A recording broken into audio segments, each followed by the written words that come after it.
And talking about the coalition compromising its core values, they cannot afford to have their chances at the upcoming federal election weakened by the tiny band of smaller Liberals who continue to frustrate efforts to deliver clear messages to the electorate.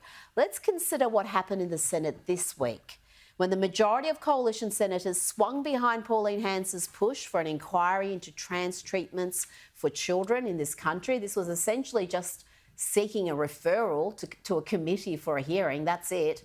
But a small number of bedwetters that have consistently voted with Labor and the Greens in the Senate on critical cultural issues, well, they were at it again.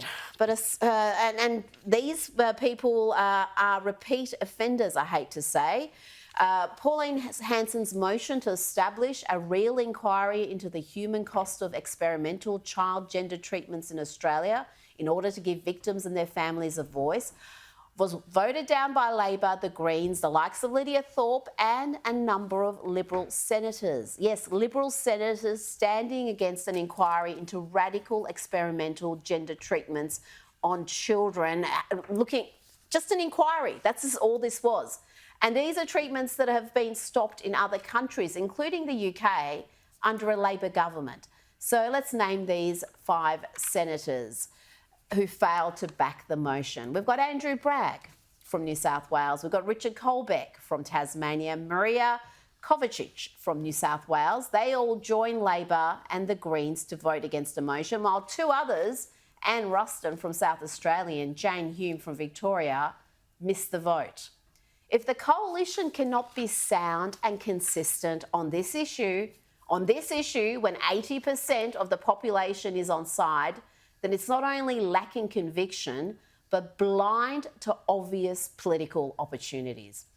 And before I go, let's have a quick look at how under President Donald Trump, the US Army is abandoning its suicidally woke recruitment ads and going with ads like this. Have a look at this latest ad.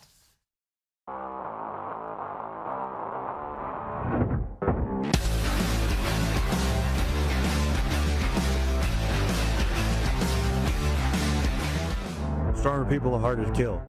Stronger people are harder to kill. James, stronger people are harder to kill. Don't you love that? What a departure from the lunacy we had just a couple of years ago. This is how they tried to recruit under Biden. And guess what? It didn't go too well.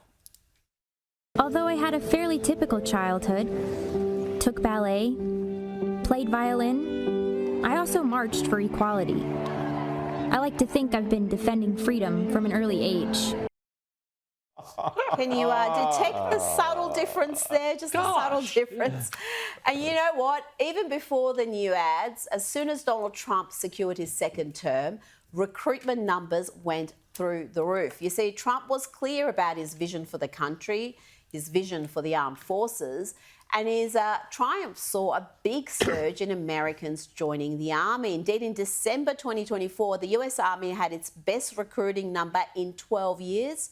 In January, they had their best recruiting numbers in 15 years. See, leadership matters, strength matters, and respecting the wishes of the majority, also known as democracy, matters. Something for our politicians to ponder.